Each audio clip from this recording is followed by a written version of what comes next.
Baik, 21 mayat tragedi tanah runtuh Batang Kali sudah dibawa ke Hospital Sungai Buloh untuk proses bedah siasat. Dan kita terus saja kepada rakan setugas Umar Vati Ramayah yang kini berada di Hospital Sungai Buloh ketika ini untuk menyampaikan perkembangan terkini. Silakan Umar. Terima kasih Faris di studio, dan ketika ini saya berada di Jabatan Forensik Hospital Sungai Buloh, dan setakat pukul 12 kesemua 20 mayat yang ditemukan di kawasan tanah runtuh Batang Kali sudah pun dibawa ke Hospital Sungai Buloh bagi menjalani proses bedah siasat, dan daripada jumlah itu 5 adalah kanak-kanak, 12 wanita, manakala 4 lagi mayat adalah lelaki, dan setakat ini identiti mereka masih belum dikenal pasti, dan semua memberitahu setakat pukul 11 malam tadi 4 mayat sudah pun menjalani proses pengecaman mayat, manakala 5 lagi mayat sudah pun selesai dan bersedia untuk menjalani proses pengecaman mayat. Dan kalau kita boleh tengok hari ini, waris-waris kepada mangsa ini masih lagi berada di dalam pekarangan Jabatan Forensik sejak pukul 3 petang tadi, dan juga difahamkan bedah siasat tidak akan dihentikan sehingga selesai kesemua 21 mayat yang dibawa ke hospital ini. Dan kalau kita tahu, pasukan perubatan Jabatan Forensik menyediakan 5 pasukan petugas daripada pegawai perubatan, penolong pegawai perubatan dan pembantu perawatan kesihatan yang turut dibantu oleh petugas dari Jabatan Forensik Hospital Al-Sultan Abdullah UiTM Puncak Alam bagi menjalankan proses bedah siasat ini. Dan kesemua mayat tragedi sebenarnya akan dibawa ke hospital ini bagi memudahkan proses koordinasi dan juga memudahkan proses dokumentasi waris-waris mangsa ini. Dan sementara itu, mangsa yang cedera pula saya difahamkan akan ditempatkan di Hospital Kuala Lumpur, HKL dan juga Hospital Selayang. Dan apa yang saya dapat pengesahan daripada sumber, di mana salah satu mangsa yang sedang menjalani rawatan di Hospital Kuala Lumpur pada ketika ini masih dilaporkan dalam keadaan kritikal.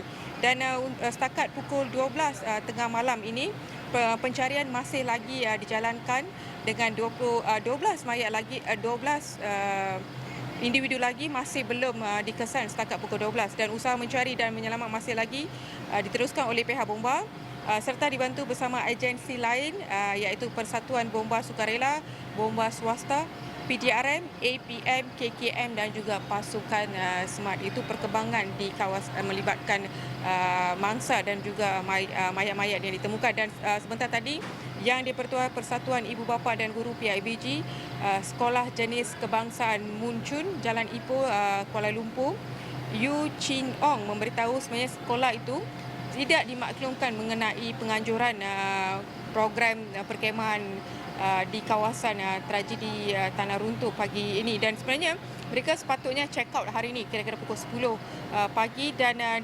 difahamkan mereka mula memasuki kawasan sebenarnya memasuki kawasan perkhemahan itu pada Rabu lalu, dan juga difahamkan kira-kira sebenarnya daripada jumlah itu hanya 7 mangsa melibatkan guru, dengan 2 sudah dikenal pasti selamat, manakala nasib 5 lagi guru masih belum terjawab setakat pukul 12 tengah hari ini. Dan sementara 16 lagi mangsa yang bersama-sama dengan 7 orang guru ini adalah kenalan rapat dan juga ahli keluarga 7 guru ini.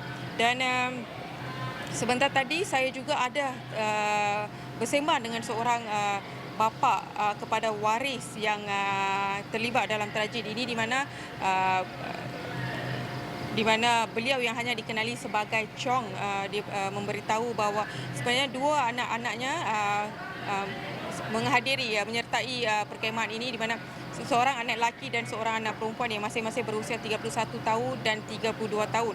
Dan beliau menerima panggilan telefon kira-kira pukul 8 pagi, dan sejak pukul 8 pagi sebaik saja menerima panggilan, Chu dikatakan bergegas ke beberapa hospital termasuk Hospital Selayang, Hospital Sungai Buloh sebentar tadi, dan juga Hospital KKB untuk mencari kedua-dua anaknya. Dan anak perempuannya dikatakan ditempatkan di Hospital Selayang dan sedang menjalani rawatan susulan. Dan bagaimanapun anak lakinya sudah puas 15 jam dicarinya sejak pukul 8 pagi tadi. Setakat pukul 11 ketika saya berjumpa dengan beliau, masih tidak ada sebarang lokasi yang dapat dikenal pasti sehingga pukul 11 pagi. Dan kalau kita 11 malam tadi Faris, dan kalau kita tengok pergerakan di hospital Sungai Buloh ini saja sejak saya tiba, mayat pertama tiba kira-kira pukul 1.05 petang dan bermula pukul 3 petang pihak petugas KKM dan juga Jabatan Forensik Hospital Sungai Buloh sudah pun sedia untuk menerima laporan ataupun maklumat peribadi daripada waris kepada mangsa-mangsa yang terlibat. Dan 3.30 petang, Menteri Kesihatan Dr. Zalia Mustafa tiba dan diikuti oleh timbalan beliau kira-kira pukul 3.35 petang. Dan pada pukul 7.30 malam, Menteri Pendidikan Fazlina Sidik juga dah hadir sebentar tadi. Dan pada pukul 9 malam, Ketua Pengarah Ketua Pengarah Pendidikan Datuk Khairuddin Ghazali juga dilihat hadir untuk melawat sendiri pergerakan di Jabatan Forensik di Sungai Buloh, Hospital Sungai Buloh. Dan saya kira itu saja perkembangan dari Hospital Sungai Buloh ketika ini, Faris, dan terima kasih. Kembali ke studio, Faris. Mungkin Umar Wati secara ringkas mungkin boleh digambarkan. Umar Wati dah berada di Hospital Sungai Buloh sejak petang tadi. Apa yang boleh digambarkan berkaitan dengan suasana di kawasan sekitar Hospital Sungai Buloh? Mungkin boleh dikongsikan secara ringkas, Umar Wati.